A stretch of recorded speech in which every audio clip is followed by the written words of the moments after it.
this team are doing at Children's Wisconsin to understand more about how the website is impacting the perception of brand within the organization. We're going to tell you a little bit about the gSight product, which is a product that allows you to be able to collect information from visitors to your website.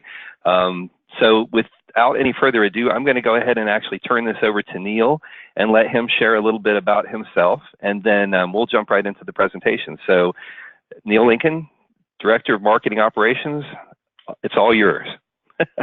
Okay. Mike, thanks very much. I appreciate that. And again, thanks to everybody for joining us for what we want to share today.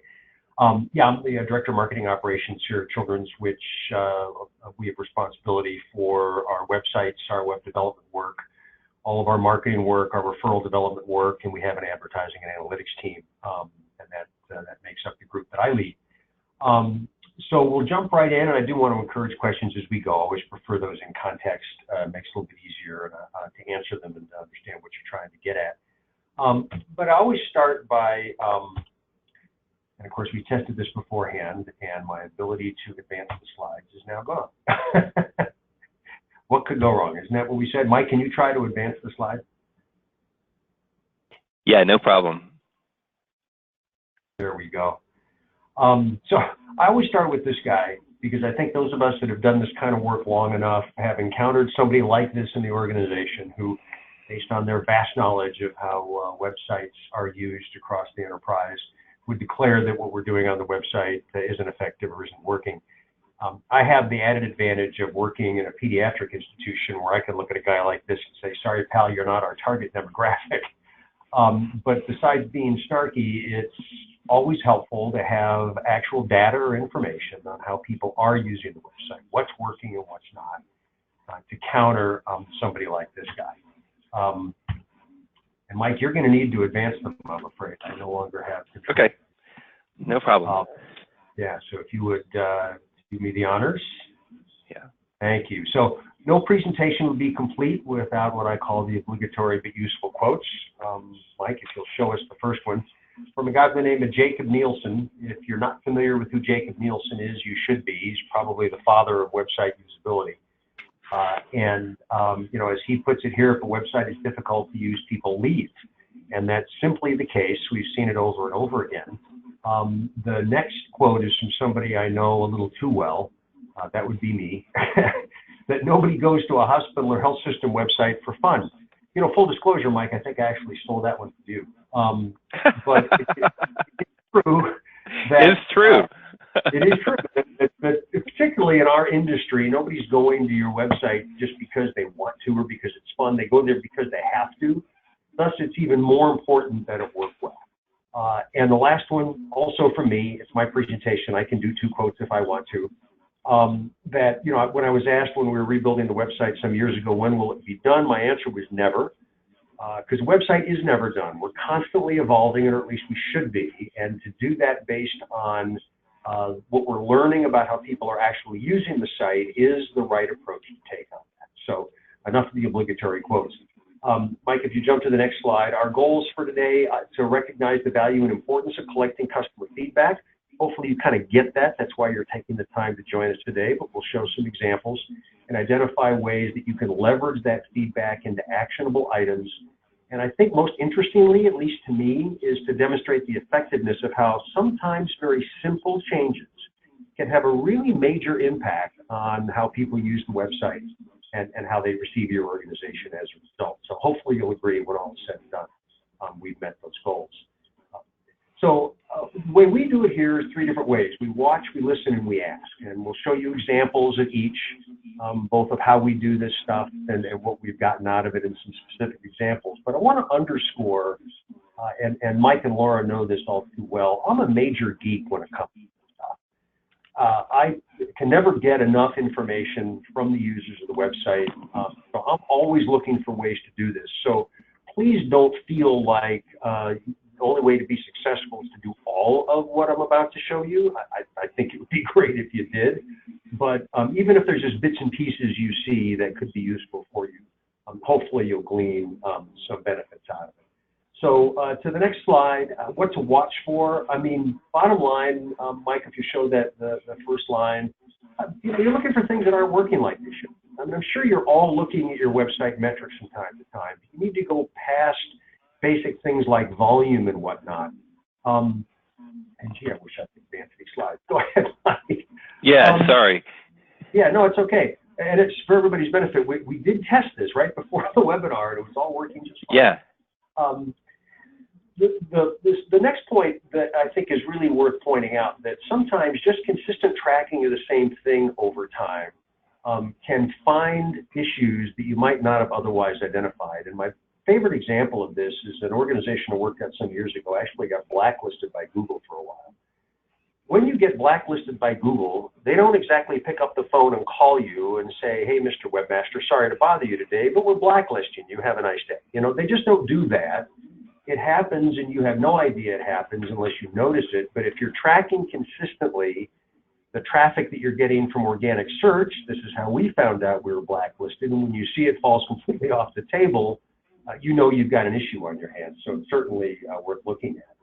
You know, the next bullet, you know, talks about. Neil, can you try it once just to see if it works for you? Yeah, I am trying it. I'm trying. Maybe that did it. Okay. Okay. Yeah. So yeah, dumb, simple. Focus on your most important features or content because there's a lot to look at. You don't need to look at absolutely everything. And one of the things I always recommend that you look at if you're not looking at it already is what are people searching for? And one of the things I always like to look for is what are called null search results. In other words, they searched for something and they didn't find anything. Obviously, that's not a good user experience, and it can show a problem on the website. Let me show you some examples of things we learned when we looked at null search results.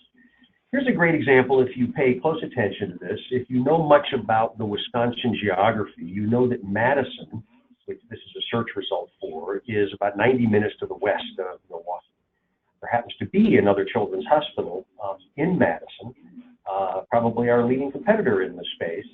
And we noticed that people were coming to our website searching for a hospital in Madison and getting no results. So we were able to set our locations to allow what we call a city alias, so that I can say for this particular location, Madison is the city alias.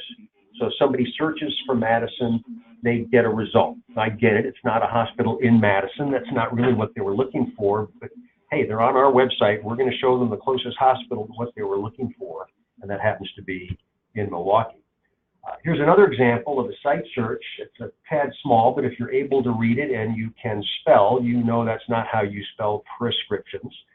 If you don't have a really strong search engine, like a lot of websites don't, they don't recognize misspellings unless you recognize them. And we saw a lot of people searching for prescriptions, not prescriptions. And so we were able to set a directed search for the misspelling. And so people get some result when they're looking for that particular term. This one was even more complex, and I just show this example because a couple of years ago we opened a new clinic in Mequon, which is where I live, just north of Milwaukee. If you don't know this, Mequon is an old Indian word for we're lost, to heck with it, let's live here. I'm making that up. Obviously, that's not what Mequon means, but yeah, it is. And what we noticed is people were looking for our urgent care location in Mequon and not finding it. Why was that?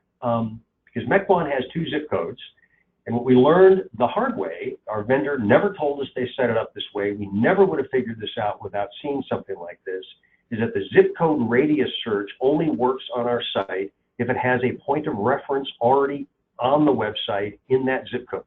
In other words, if we have nothing in the 53097 zip code, which happens to be my zip code, then you're going to get no search results, even though less than 4 miles away is an urgent care in the 53092 zip code. So I literally went in and added my house as a hidden location on the website. And now there's a point of reference. If you do a search for 53097, you will find the urgent care that's barely 4 miles away.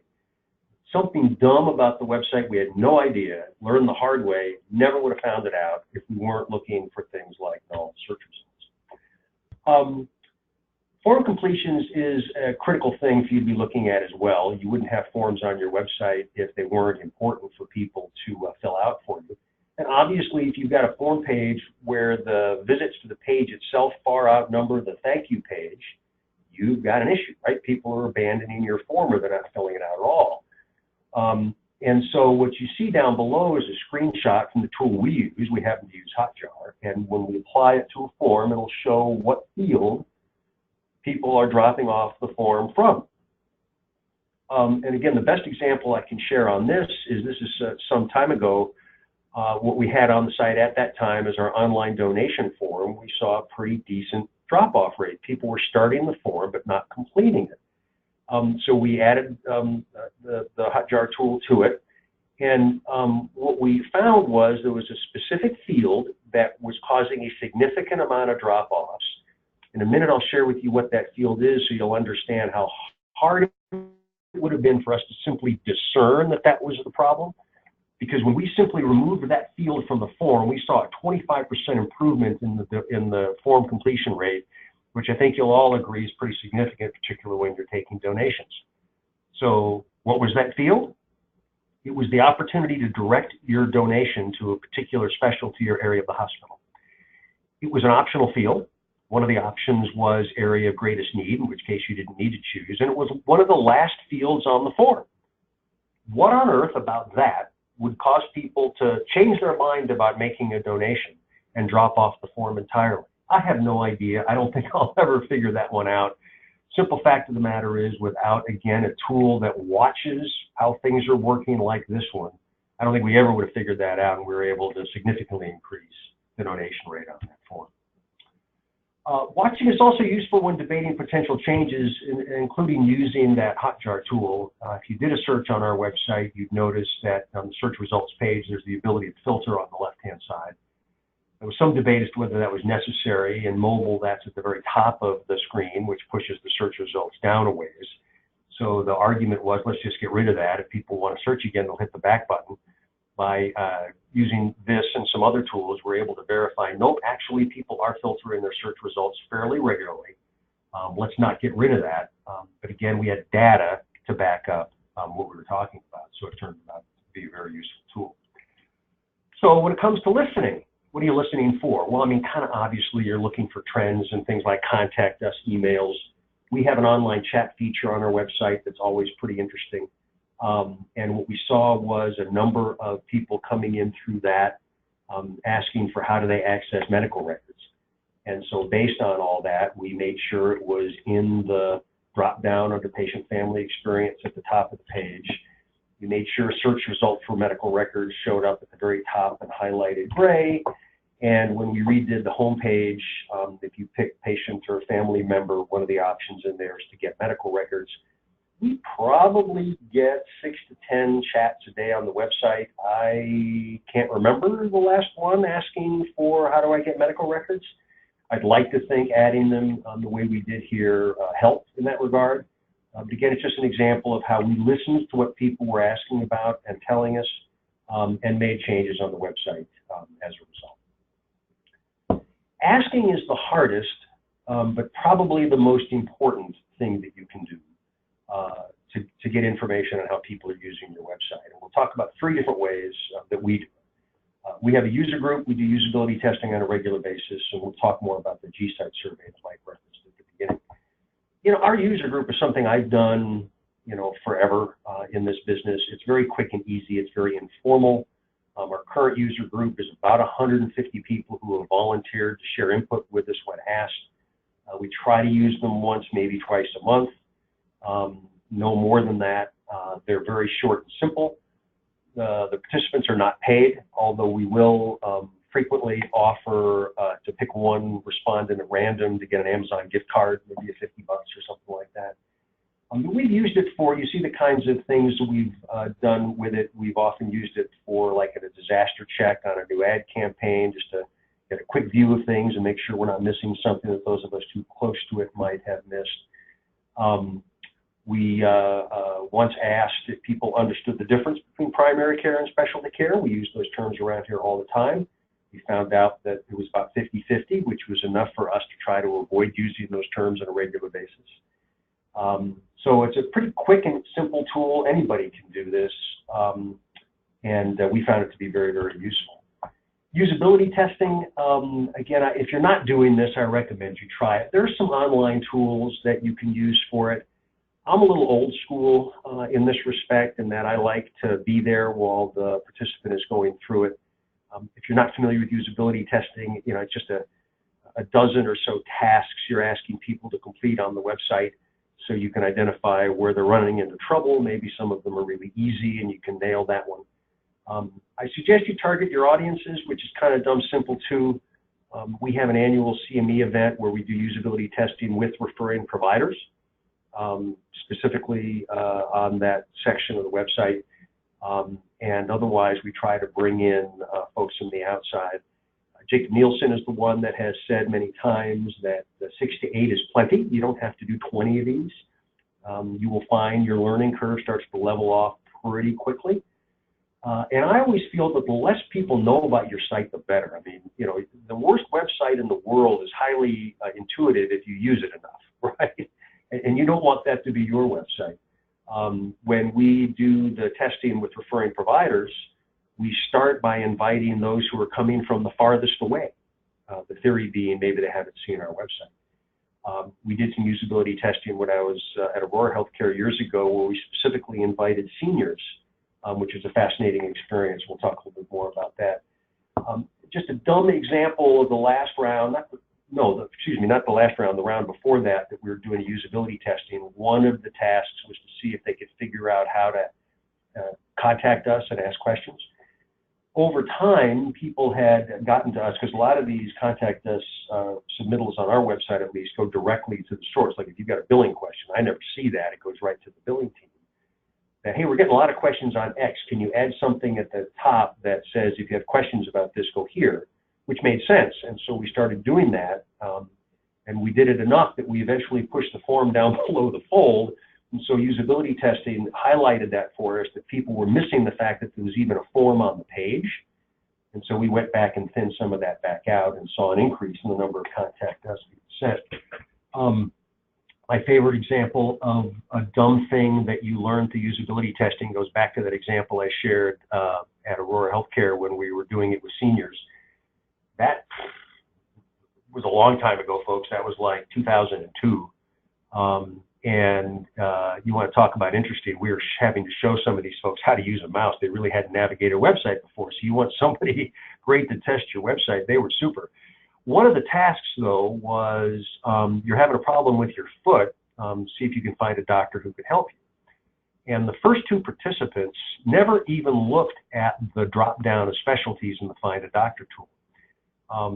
Part of usability testing, at least when I do it, is when all said and done, is a little bit of debrief. I saw you struggled with this. Is there a reason you didn't try this or that?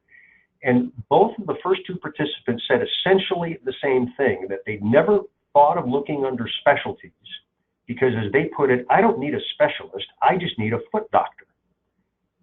We think specialty is absolutely clear, but to some people it isn't. So because it was a simple change to make, before the third participant came in, I went in and changed the header over that drop down to kind of doctor you want. And from that point on, everybody that went through the test found a podiatrist. They knew what a podiatrist was. They found a podiatrist without any problem at all. Again, that learning curve after two, that was enough to tell me that we should change something. And while I did get some pushback from doctors who wanted it to say specialist, my answer was, if you're looking for a specialist, you understand what kind of doctor you want means. If you don't think a podiatrist is a specialist, then you're standing in the way of people successfully accomplishing what they want to accomplish on the website. So the GSite survey. This is something I've always had a survey on the website. It just gives you an opportunity for people to really share direct input with you, and sometimes that qualitative input is even more important than quantitative stuff. But what I like about the gSite survey, among many things, is that we're not the only ones to use it. So as you'll see later on in the presentation, the value of being able to benchmark your results against others, I think, is critical. One of the questions on the survey is asking people to, how many stars, 1 to 5, would you give? If your website was averaging 4 stars, you could argue that that's not bad. It's not great, because most of the websites out there are doing at least 4 stars. So those are the kinds of things I really like about the gSight survey. One of the other things I love about it, and this is a view of the older version, but I show it because we got results based on what we learned from this. The survey measures what the participants had troubles with, in other words, what needed improvement, and what was the most memorable parts, and most important parts of the website. And what that does is it identifies for you, as you can see in that, the yellow bar on the right-hand side, the B is the only one that needed sufficient improvement but was memorable enough that we really needed to focus on, and that was how easy it was to find things. That sent us down the path of reorganizing a number of sections of the website. The newer version of gSight looks like this. You'll notice we don't have anything in those key improvement priorities anymore, so I'd like to think we improved on how easy it was to find stuff. That helps you focus. There's no shortage. There's never a limit on the number of things you can do to improve your website. This tool helps us at least identify where do we need to focus our efforts, because you can't do everything, right? You can only do certain things that you can focus on. So that I find very useful with the survey. The verbatims are useful. Here's just a couple of examples that we identified, that urgent care needed to be easier to find. So again, in that drop down under medical care, because it seems to be the most well-used drop down on the website, we added that urgent care reserve your slot you see in the lower right-hand part of that. Again, in the patient and family section on the home page, find an urgent care location. And here's sorry to interrupt, but I think you've answered this question, but the question is, so does this tool measure what users do in addition to what they say? And you're talking about the verbatim, so I'd assume that's what we're talking about. Yeah, I mean, it doesn't independently measure what they do. It's a series of questions that they have to answer. So one of the questions would be, was there something you were trying to accomplish on the website today that you weren't able to accomplish? That's where I focus my efforts. And you're able to filter that based on what they said they couldn't accomplish, look at the verbatims based on that, see the percentages of people who are on the website who struggled with that same thing. But it's all input from the user. It doesn't independently measure what they really were trying to do. Hopefully that answers the question you were asking, because that's a good one. And Neil, I would just add in there that, and I actually have a slide on it in a second, but one of the questions we do ask is what they were there specifically to do. And so we do at least have that kind of a stratification where you can identify if people were doing a certain task on the website or looking for a particular thing. You can actually run a crosstab by that just to compare, level of feelings about their ability to get that particular task done. So we'll talk a little more about that in a second, but that is one thing that you can do with the survey. Yeah, great point. And, and I show this just as a dumb, simple example. I mean, I go through the verbatims fairly regularly to see what I can learn. And this is one that was, look, the neuropsych program is by no means the largest we have here. It's not even close. But here's somebody who was asking some very legitimate questions. They went to the website to find a phone number for him, couldn't find it, couldn't find simple information on what building it's in. Those seem like reasonable things to request. So, I mean, these changes to add the specifics of what building it's in and how to get there, and the specific phone number, you'll also see it in the middle of the page. These changes took like 2 minutes to implement. But who would have thought to even look at that if I hadn't seen the verbatim? Again, just the value of that kind of input. This arguably made the page more useful for people who are looking for a neuropsych program. And I don't know if we paid any attention to it at all if it wasn't for what we saw in the survey results. The most important benefit, you may laugh at this, but I think we've all encountered this at one point or another, is you do this long enough, you will be in a meeting with a bunch of leaders where somebody will stand up and make the declarative statement as if it's well known and understood by all that the website sucks, right? I had that happen not long ago, where it was a very big meeting, lots and lots of people there, all the administrative and clinical leaders from all of the specialties and service lines. And one of the doctors stood up as part of his remarks and made that exact statement. We all know how bad the website is and that it isn't representative of the organization, and that it's not helping our patients and families, et cetera, et cetera, et cetera. You know, so they make that statement that the website sucks. As you can imagine, when he was done, every eye in the place was on me and looking for an answer. Now, without a tool like this one, it becomes a matter of opinion, which you're never going to win. To be able to respond that, no, actually, the data suggests it doesn't, that the opposite is true, the website seems to consistently be in the top quartile as compared to other hospitals and health systems, that completely changed the entire nature of the conversation going forward. It ceased to become a given that the website sucks, and we focused on other things that were more useful and more valuable. But again, without the data, you don't have the opportunity to do that. So, as I say, that seems like a crazy reason to like having the survey on there, but I'm going to have a survey on my websites anyway, because I prefer the data that I get from it. To have one that I can benchmark against others and make a statement like this one makes it extraordinarily valuable. So any other questions pop up, or should we turn it over to Mike to talk a little bit about the gSight survey? No, I think it's good. You can go ahead and continue. Okay, great. Well, I just want to talk just for a few seconds about gSight. You know, Neil referred to it.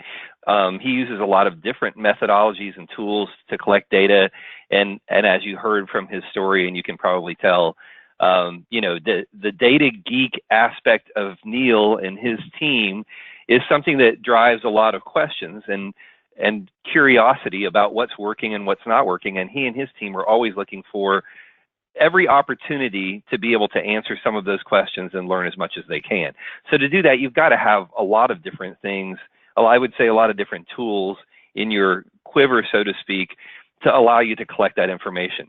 And what you're doing ultimately is collecting information at both an aggregated level and also at a very granular level.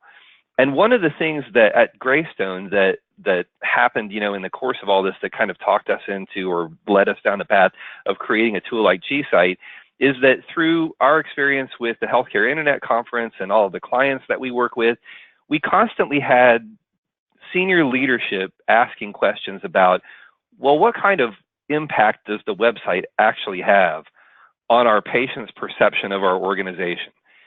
And so, you know, what we wanted to do is get an understanding of how you build that relationship. How can you really look at data that comes from the folks that are visiting your site and relate that back to their perception of your organization or their perception of doing business with you, and understand that there is a relationship between those two things. And so this was really at the aggregate level, and I think that's what you're going to find with gSight is that when you think about collecting these details, whether you're data geeks like us or whether you're a one-person shop who's really responsible for a lot of different things and you don't even have the time to dig this deep, what you can do with a tool like gSight is you can almost have it on autopilot. I mean, you can pull that information at the aggregate level and draw conclusions really effortlessly, other than, you know, just being able to log in and look at the dashboard and look at your results at a glance. Or you can dig deep and you can go into all of the details of what folks are looking at and on which pages and where they're happy or where they're dissatisfied. So it becomes as much or as little as you want out of it. But the point is that ultimately this thing is running on its own.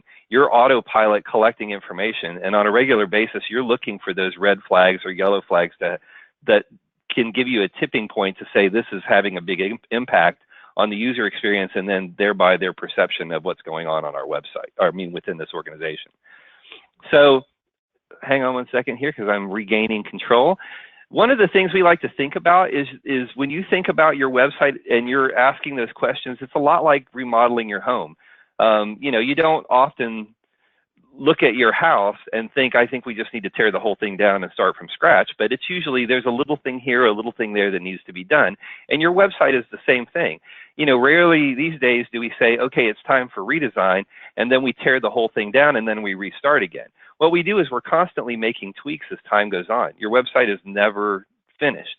Your digital effort is never finished. You're constantly adding and tweaking and fixing and updating. And so that's when you start to think about asking some questions and learning a little bit of information about how to take the next step with your site. One of the things that you need to find out is some information from the folks that visit your site to help you get an understanding about what needs to be fixed and where you need to make those tweaks.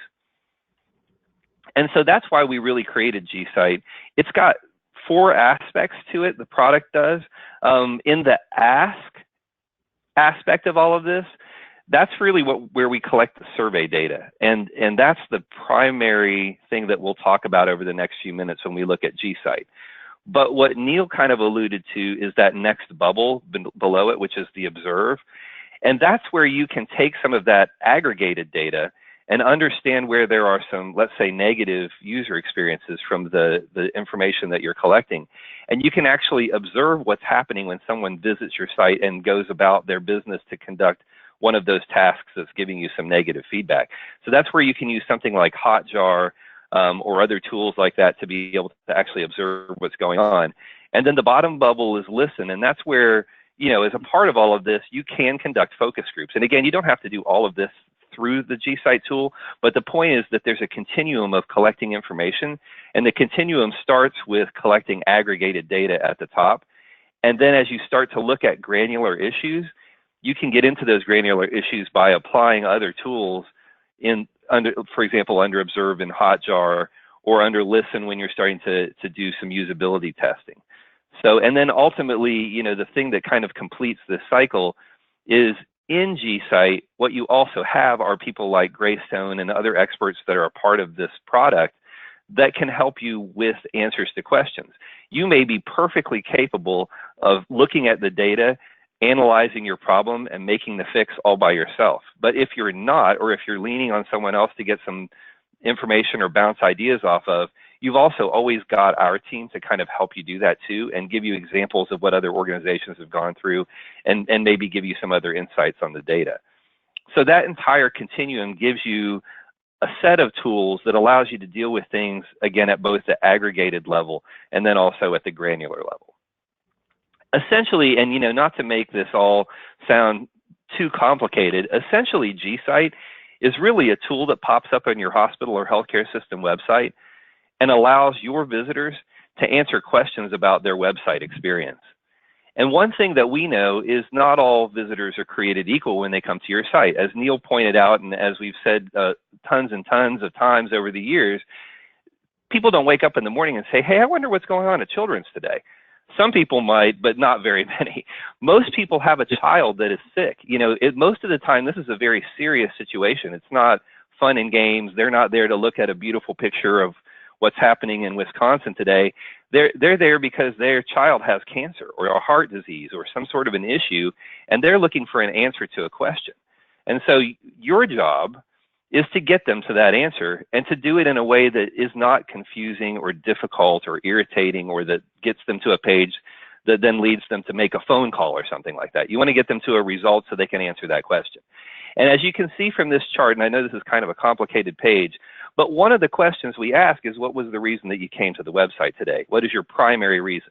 And people answer that question, and then you start to learn that there's this stratification for the reasons that folks are coming to your site. They're there to make an appointment or to change or schedule an appointment. They're there to pay a bill. They're there to look for some information about a particular medical condition. And you can go on down the list. There's a whole list of reasons, even beyond what we see here on the screen, why people are actually coming to your site. And then by those reasons, what we're trying to understand is their user experience or their visitor experience. So what they do is they give you a rating based on their experience to your site. And one of the questions that we ask is, how would you rate this experience in 1 to 5 stars? And then what you can do with a chart like this is you can start to see the stratification of their rating based on the reason that they visited. So in this particular example, when they came to schedule or change or make an appointment, they gave you 4.3 out of 5 stars. That's a pretty good number. But when they came to pay a bill or review the bill, they gave you 3.45 stars, which is not very good. That's where you can get to that granular level of detail with this information and start to really observe where the issues are. So if I know that appointment changing or scheduling or making is going pretty well, I may not spend a ton of extra time to figure out anything about that. But if I see that billing isn't going well, I may want to use something like Hotjar to observe how that process is working, or I may already know what the issues are in there. And you can relate this back to the verbatim answers. So later in the survey, we do ask for verbatim feedback, and people will fill out comments, and you can sort those verbatim comments by the reason that they came to the site. So perhaps by even reading that information, you can learn a little bit more about where the real issues are with billing. And so again, I won't go through this entire chart, but that's how I use this information, or clients use this information. It gives you that ability that at an aggregate level, you're understanding how people feel about your site. And at a granular level, you're also starting to learn where the negative user experiences are in comparison to the positive ones. And ultimately, we get to the bottom line. So one of the questions that we ask in the survey gets to that really burning question that really facilitated us to create gSight. And that is, how does the website experience impact the perception of your organization overall? And really what we do is we give folks 5 answers to this question that they can choose from. Because sometimes they come in with a pre-existing perception of your organization, and sometimes they come in with no perception of your organization, and you're forming that perception at that website experience. So when we say, you know, how did your website experience reaffirm your existing positive feelings about this organization? Did your website experience reaffirm your existing negative feelings about this organization? Or did it create new positive or new negative feelings? Or did it not impact your feelings at all? And again, when you start to look at data like this, there are a lot of different rabbit holes that you can go down as you start to kind of analyze the information. But to me, the first thing that I always look at is if we're creating new positive feelings or if we're creating new negative feelings, and how that ratio compares. And in this particular example, you know, what we see is 11% of the folks said that the website experience created new positive feelings, and 4% of the folks said that the website experience created new negative feelings. That's a great ratio. You know, obviously you're at a 3-to-1 new positive to new negative. But if that's flipped, it gets back to our analogy about the house. You've got to go back and figure out, where is it in the house that we've got a problem? Because somewhere we're getting more new negatives than we're getting new positives. And so this information, again, is just an indicator. It doesn't necessarily tell you where the problem is, but it tells you if you've got a problem. And as you start to think about this in a little more detailed way, one of the things that you'll notice is under new negative feelings, there's always going to be a number in there. There is always a set of your customers who felt that they had a dissatisfying experience. And sometimes we all know that that's relevant, and sometimes it may be irrelevant. They may just be negative people. Those people exist, and sometimes they come to your site, and there's nothing that you can do to make them happy. But the point is that as you dig into that, you can actually sort the data by the answer to this question so that you can go back and see what kinds of visitors to your site are the visitors who are saying that they have new negative feelings. And if it turns out that the predominant number of them fall into one of those categories, it's online billing, or it's the people that came to look for information about a health condition, then you know that you've got a specific issue that you need to go back and fix. The other thing I always like to say about this data is, even though these numbers are tiny, let's say 4%, if you've got 200,000 visitors that visit your website in a year, then that's 8,000 individuals that were feeling like they had new negative feelings, you know, because of their website experience. And so that's still a relevant piece of data to go back and take a look at so that you can try and correct some of those issues. So even if those numbers are small, when you really apply it back to the number of folks that are visiting on a regular basis, it can be a pretty big number of individuals. Therefore, you know, there's relevance to going back and really understanding what the details are behind that new negative feeling. And I'd never want to gloss over the fact that we do collect a lot of granular data too. And again, I talked a little bit about rabbit holes and being a data geek and all that kind of stuff. You can really go deep into this stuff, and it's endless. So you do have to figure out where you draw the line. But one of the things I love about verbatim comments is that if you've got, let's say in a month, 300 individuals who took the time to type up something and give you some feedback about their visit to your website, you owe it to yourself to kind of dig through some of that. Because in a word cloud, you really don't learn a lot. You can see where the big topics were, like information and website and make it easier and those kinds of things. And that's very esoteric and kind of big picture and nice to see. But the devil is in the details. And so as you dig into comments, it may be just the 2 or 3 comments on a particular topic that you say, oh my gosh, I didn't know we were having that problem. So in this particular example, one of the things that we found is that there were several comments that came in about the inability to be able to print a page and have it print out in a format that made it easy for other people to see. So you know how that goes. When you go to a web page and you say print this page, you either get 1 page or you get 15 pages and the first 5 are the margin and the second 5 are the banner and you know that kind of thing. So without having the verbatim comments, there were certain pages on the site that people wanted to print. And we didn't know that until we got into the verbatim comments and found out that some of those important pages were not printable. So that's a great example of how digging into the verbatim comments can uncover some very granular thing. And sometimes it seems like reading all the verbatim comments is a big, overwhelming task, but it's worthwhile because it helps uncover some nuggets occasionally as you get into it. The other thing that we collect in the GSite data that I always find very interesting is understanding peripherally how, in addition to the website, other people are connecting with your brand. So we actually ask about online interactions and offline interactions, and folks tell us that they're connecting with your brand through social media. It could be Facebook, Twitter, Instagram, Pinterest, LinkedIn, your blogs, YouTube, those kinds of things. And then we also ask about how they're connected to you offline, whether they saw an ad from your organization, whether they heard about you in the news, whether they've been a patient there before, whether they've made a donation.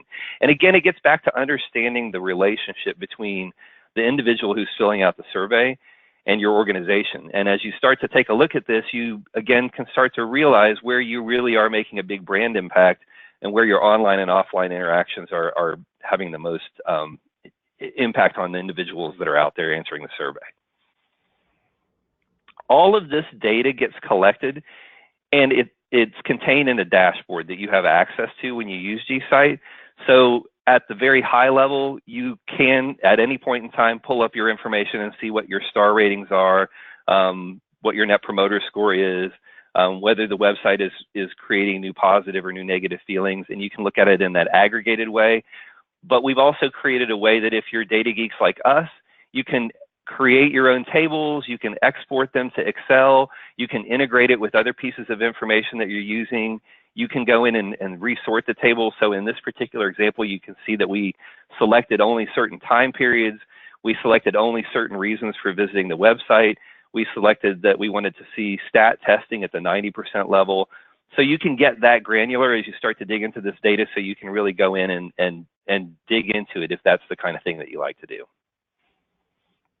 So I just wanted to give you a glimpse of what the gSight tool actually is and some of the capabilities. If you're interested in learning more about gSight, please let me know, and I'm happy to set up a presentation and let you even take control of it to take a look at how it could be useful to you.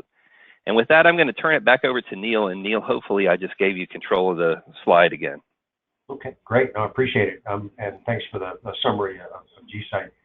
You know, a lot of what Mike showed you is the new version that we moved to not very long ago. And I highlighted some of the things we really like about the new version, or things that Mike showed. So I'm not going to belabor these, but I will point out the very last bullet on the slide. If you remember that table that Mike showed of the new positive feelings, the new negative feelings, the reaffirmation of positive and so forth, we've actually adopted that as the single system-wide shared metric for the overall effectiveness of the website, right? There's a lot of data you can pull on the website and declare success or not. What we have done is we add the 2 positive numbers, we subtract the 2 negative numbers, and then we compare ourselves with the benchmark. And if we're not 35% or better higher than the benchmark, we haven't hit our target. And so the tool has actually proved useful for us to be able to share with the organization a single metric that we think measures the overall effectiveness of the website. Yeah, it's been very fascinating. You know, it's interesting what Mike was showing as an example. You know, the people who were coming to pay a bill that's a separate function. You get there from the website, but it's not really on the website. The people who came to apply for a job, same thing. There's a lot of things like that, and there's a lot of examples of that where we wish we could do more about it. It's not really on the website, but the data makes it helpful for us, allows us to do a little bit more. And no, Mike, I'm not able to adjust the slides. So if you could just move it to the next one for me. Thank you. And my point in sharing all of that is that we have often shared with the other teams, like human resources for the job site, finance for the bill pay site, our digital health and experience team on the MyChart patient portal.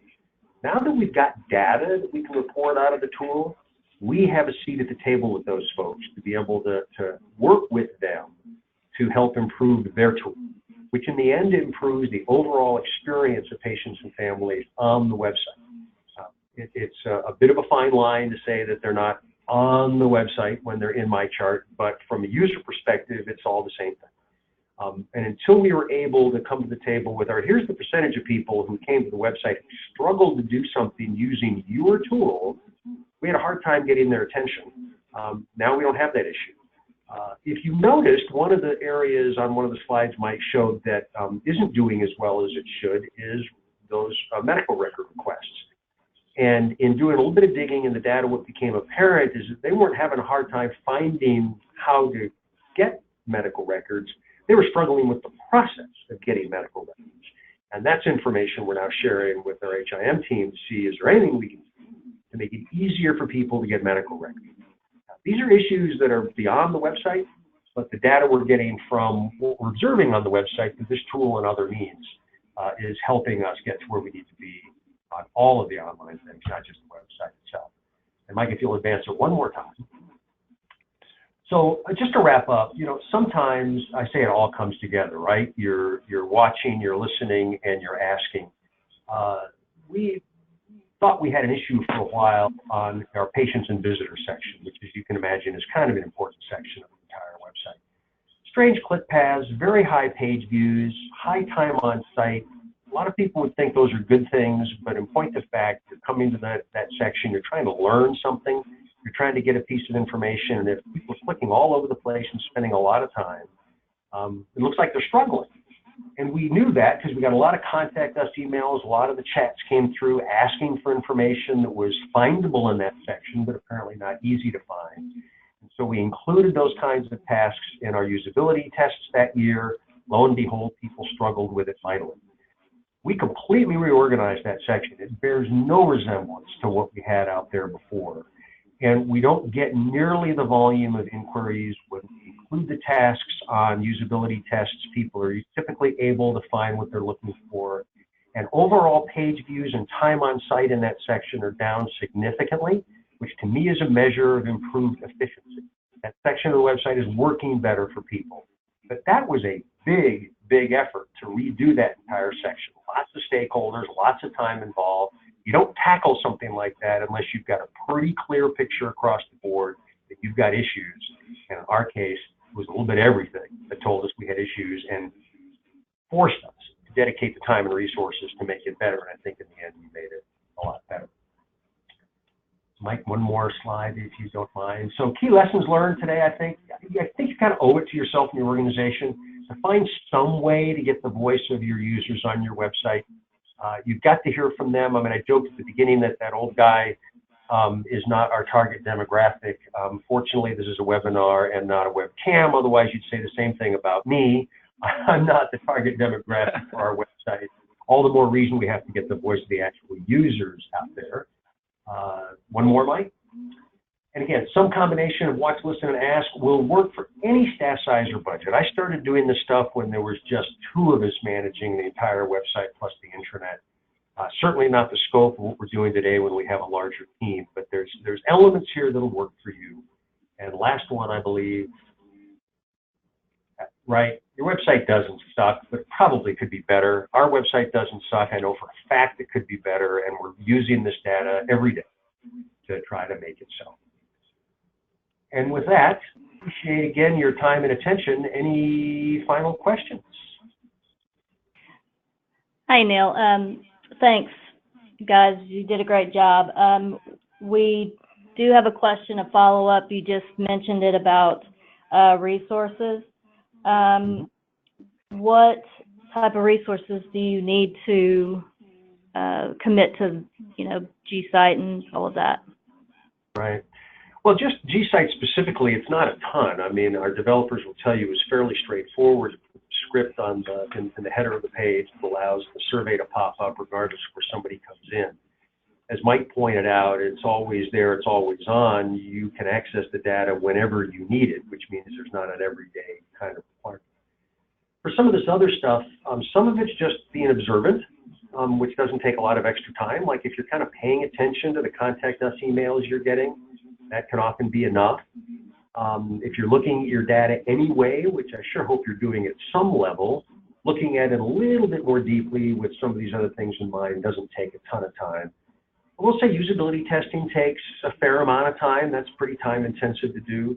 That's why I said at the beginning, you just got to decide what's going to make the most sense for your organization. It can be anything from relatively low effort and time to quite a bit of time and effort and time. It just depends on how much you are interested in dedicating to it. Great. Mike, I think this is a question for you. How many clients are in gSight? So that's a good question. This is a pretty new product, but we've been out there for about 2 years. I think if you include beta, we've been out there for about 3 years now. So we've got over 24 clients that are on gSight right now. And if you notice, we have benchmark comparisons. So we always take a look at all of the organization's data, and you always have an aggregated benchmark that you can compare your data to. And we also have peer groups. So there are 4 or 5 different peer groups that we have in there right now: academic medical centers, cancer centers, large and small hospitals and healthcare systems. And then we do have like a children's hospital peer group. And I think we've got 5 organizations that are in the children's hospital peer group right now. Okay, great. Also, what does the form look like on the website, and when does it pop up? When someone is leaving the site? That's a good question. So what happens is it's triggered by a piece of JavaScript. So there is a small box that pops up as soon as somebody comes to the website, and you have the ability to decide when that pops up, you as the client of this product, but we recommend about 20 seconds. And so the little box pops up and asks if you'd like to take a survey, and the answers are that you could say yes, and I want to take it now, or you can say yes, but I'd like to take it another time, or you can say no, I never want to take the survey. And if they say no, I never want to take the survey, we drop a cookie and they never get that pop up again, no matter how often they come back to the website. If they say yes, I want to take it now, it creates a pop under window with the survey, and then they get instructions to go to that window after they've finished their visit to the website, and then they can complete the survey upon finishing their visit to the website.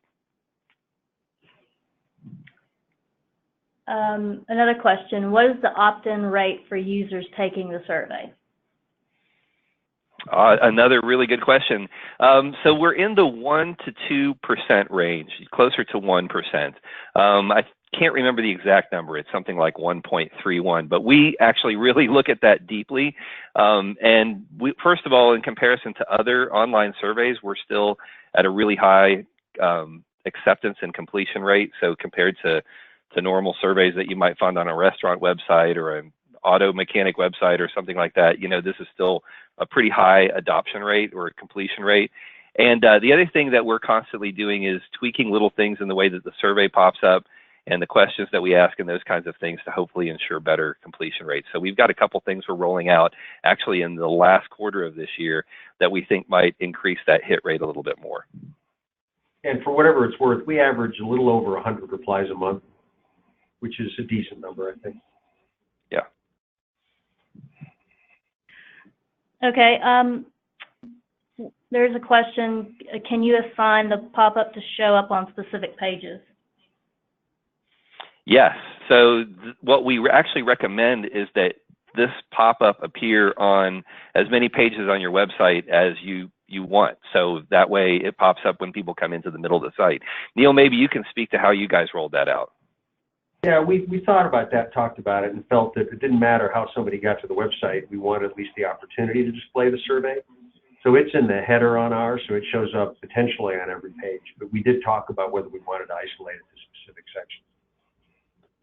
And that's an option for you as a client, so you get the opportunity to say, I want it on every page, or I only want it on these particular pages. Okay, and one more that came in just now.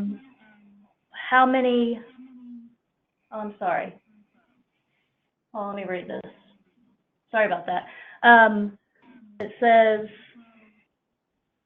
I think they're asking if you can customize, or are these standard questions? So in general, it's a standardized survey because that's the only way we can do benchmarks, is that we have to ask the exact same question on every hospital and healthcare system website to be able to get those benchmarks. But we allow the capability to add questions, so you can go in and you can customize by adding certain questions to the survey, and we have quite a few clients that do that. All right. Well, if there's no other questions, thanks to Mike and Neil, and we appreciate everyone's time. And if you still have more questions, please, you can contact me, Laura Clemens, or Neil or Mike Schneider. And we appreciate you joining us.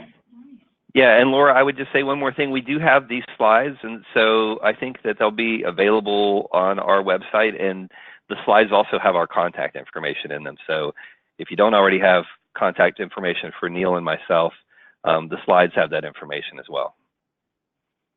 Yes, great. Thanks for saying that. Thanks again, everyone. Enjoy the rest of your day. Thanks, everybody. See you all.